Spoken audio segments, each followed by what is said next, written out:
Fala pessoal, tudo bom? Sejam bem-vindos a mais uma aula de Geografia aqui do canal Quadro Livre. Eu sou o professor Rafael Barreto e na aula de hoje nós vamos dar continuidade a essa série de Geografia do Brasil, começando a falar da região Centro-Oeste. Hoje nós vamos falar das características naturais da região Centro-Oeste. Se você está a fim de estudar isso, vamos para a aula e se divirta!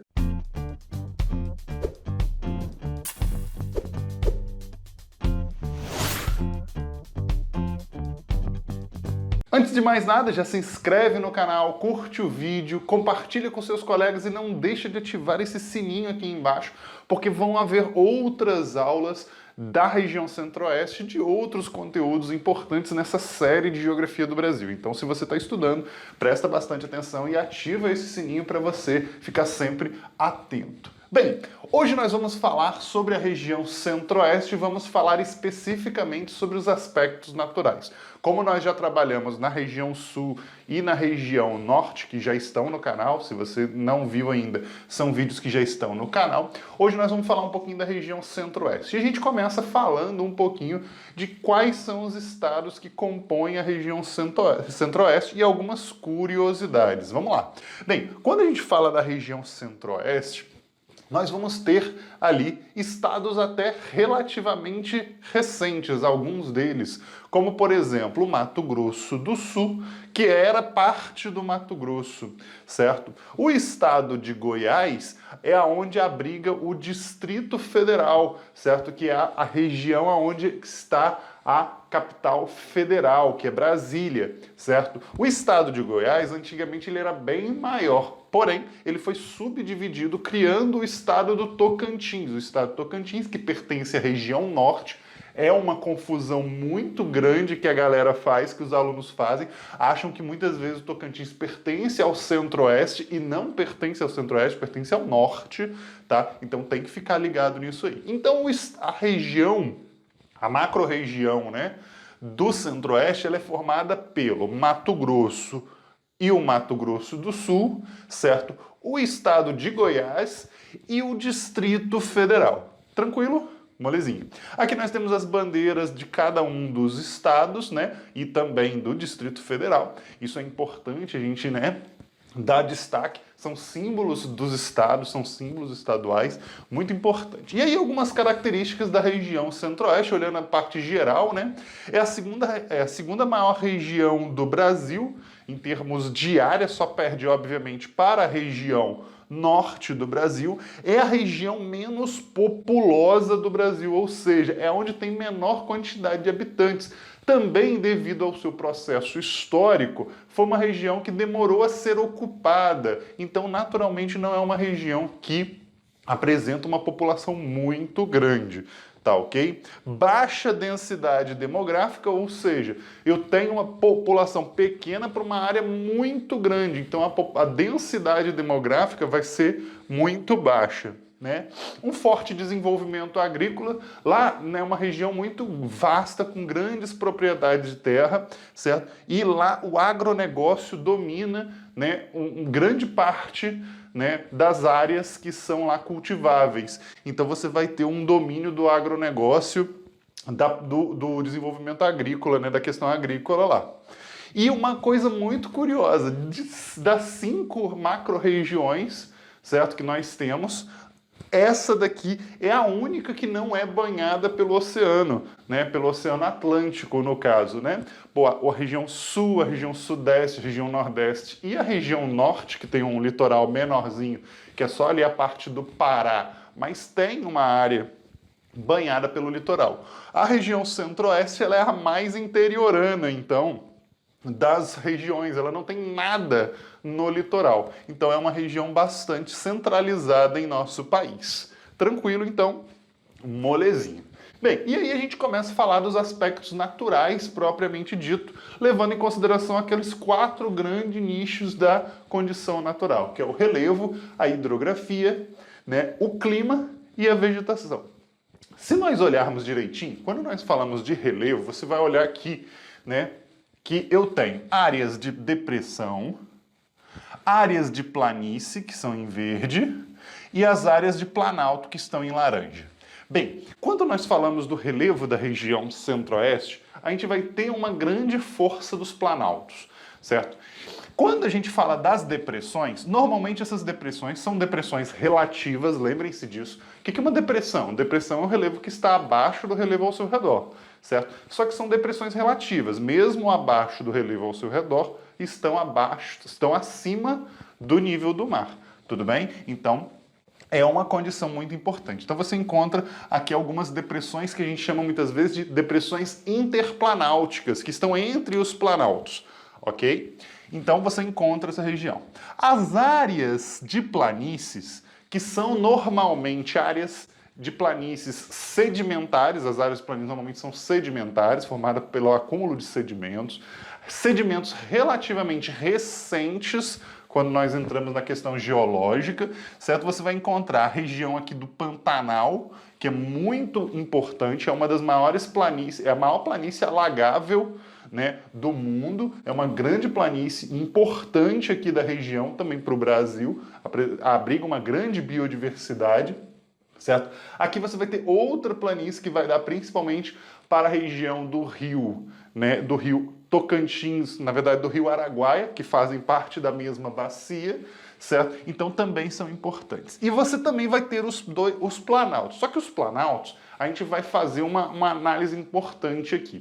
Os planaltos, normalmente, eles são formados por estruturas bem antigas e só que a gente vai classificar eles de duas formas. Eu tenho aqueles planaltos cristalinos, que são aqueles formados por rochas, muitas vezes graníticas ou rochas basálticas, dependendo do tipo de estrutura, certo? Que são rochas muitas vezes que foram solidificadas pelo magma. Então são aquelas rochas normalmente mais resistentes e assim tal. O que acontece? Quando nós falamos desse planalto, é um tipo.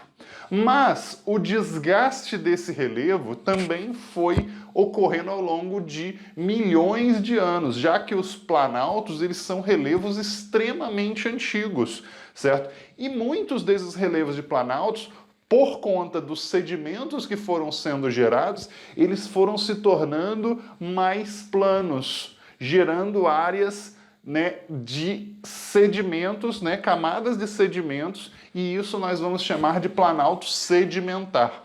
Muitos desses planaltos sedimentares vão receber um nome chamado de chapadas, certo? E na região centro-oeste você tem algumas chapadas, como por exemplo a Chapada dos Veadeiros, que fica no estado de Goiás, a Chapada dos Guimarães, que fica no estado do Mato Grosso, e assim por diante. Então você vai ter áreas, né, que são planaltos, só que são planaltos sedimentares, formados pelos desgastes, pelo acúmulo de sedimentos, digamos, de sedimentos antigos, do desgaste desse relevo cristalino antigo. Tudo bem?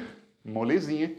Então, quando te perguntar, Rafael, o que é uma chapada? Chapada é um tipo de planalto, é um relevo, mas está dentro do conjunto geral de planaltos. Tudo bem? Molezinha, bem fácil, isso aqui é tranquilo de entender, certo? Beleza, partindo do relevo, vamos para a hidrografia. Quando a gente vai falar de hidrografia, a gente vai falar, obviamente, das bacias hidrográficas, dos rios principais da região.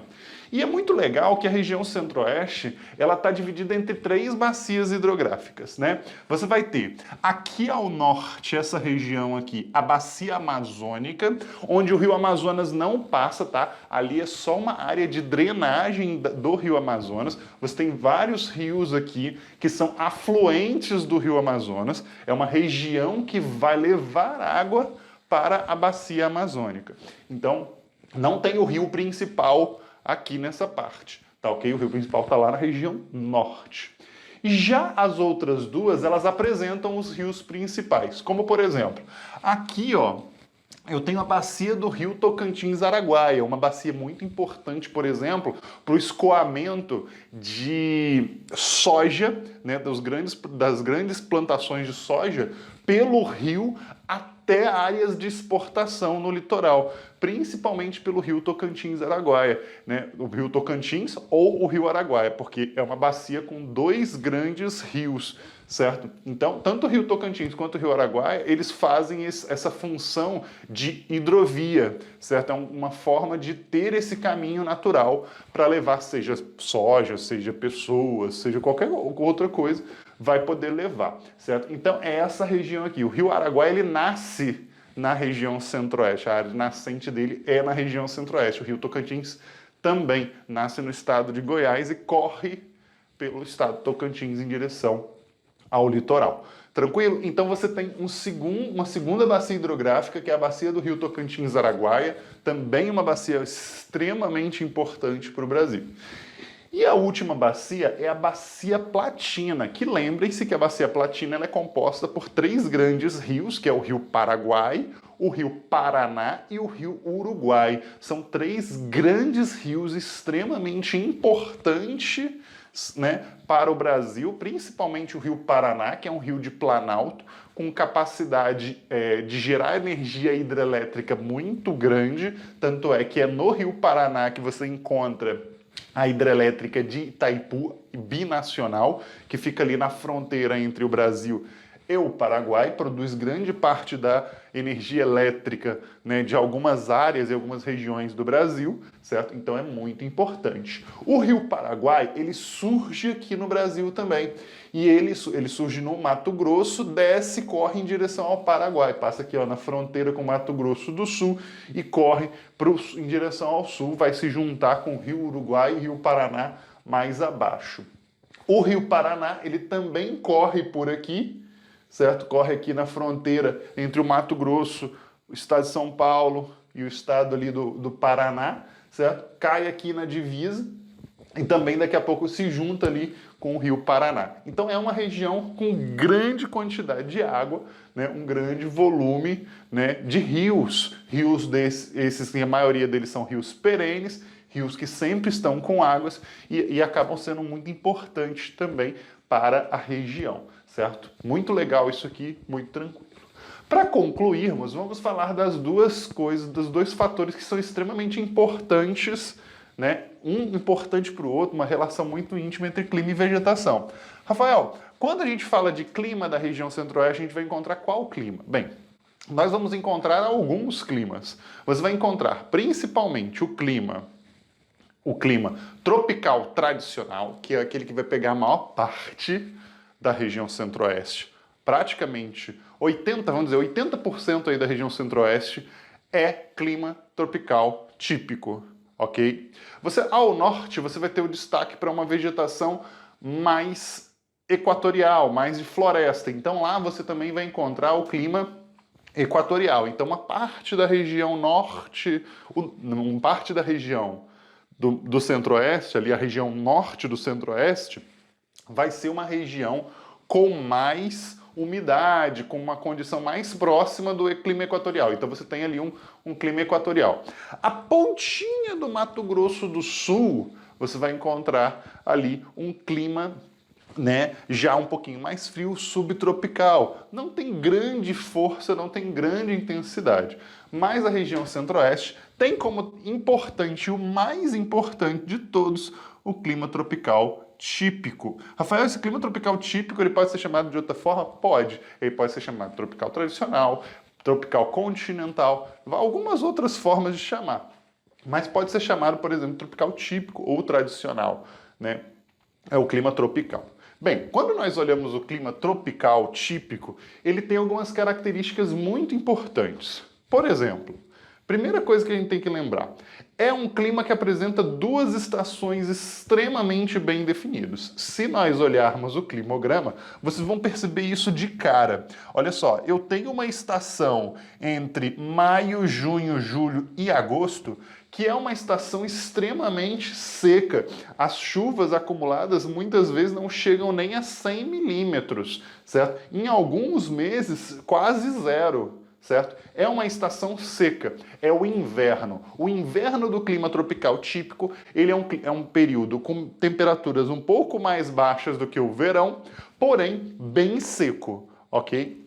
Já o contrário acontece no verão. Olha só, janeiro, fevereiro, dezembro e alguns meses aqui, como março, abril, um grande volume de chuva. Esse volume de chuva, consequência aí desse período de verão muito quente, um grande volume de água, um grande volume de chuva, evapora muita água, chove mais. Tudo bem? Então você tem essa característica do verão chuvoso e o inverno seco. Isso influencia muito também na vegetação. A vegetação mais tradicional da região centro-oeste é a vegetação de cerrado. Mesmo que nós tenhamos uma vegetação bastante variada em termos de estrutura, por exemplo, você vai encontrar algumas áreas arbóreas, você vai encontrar algumas herbáceas, algumas áreas de gramíneas, você vai encontrar. Mas essa variação de umidade, essa variação de chuva ao longo do ano vai influenciar muito a vegetação. E a vegetação, então, quando a gente já entra na vegetação, a gente já entra na vegetação falando das três principais, né, que você vai encontrar. A vegetação do Pantanal, a vegetação do Cerrado e a vegetação amazônica.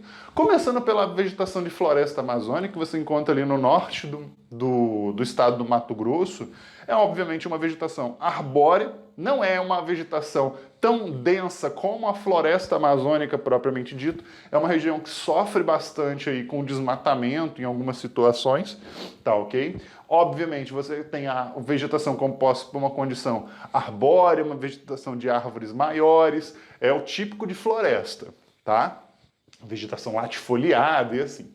Já quando você vem para o cerrado, você vai encontrar plantas que normalmente apresentam estruturas de galhos e troncos retorcidos, né? É uma condição típica dessa variação de umidade, esses galhos retorcidos. Por exemplo, o pé de goiaba, por exemplo, ele é uma árvore com os galhos retorcidos, bem interessante, bem semelhante à ideia dali. Muitas vezes a gente fala que o cerrado, pessoal, ele é muito semelhante à savana africana, certo? Por isso que a gente fala que o cerrado é a savana brasileira, certo? Porque a savana africana que você encontra nas regiões centrais da África apresenta características muito semelhantes com a do cerrado. Tudo bem? Então, você olha, por exemplo, o cerrado, ele vai ter um período que vai estar todo verdinho, bonitinho, bem bacana, e vai ter um período que ele vai estar bem seco, por conta dessas duas estações bem definidas. Tranquilo? E para terminar, falar um pouquinho da questão do Pantanal. O Pantanal, pessoal, apresenta uma vegetação muito interessante.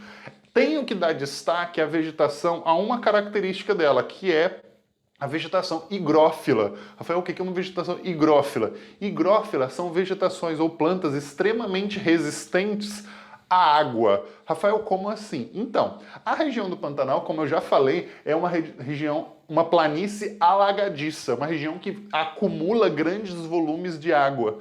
E por conta dessa quantidade de água, as plantas que lá vivem têm que ser resistentes a esse volume de água excessivo, essa quantidade muito grande de água acumulada. Então, grande parte da vegetação da região do Pantanal vai ser uma vegetação higrófila, ou seja, resistente a grandes volumes de água. Tranquilo, pessoal? Molezinha? Se ficou alguma dúvida, deixa no comentário e até a próxima!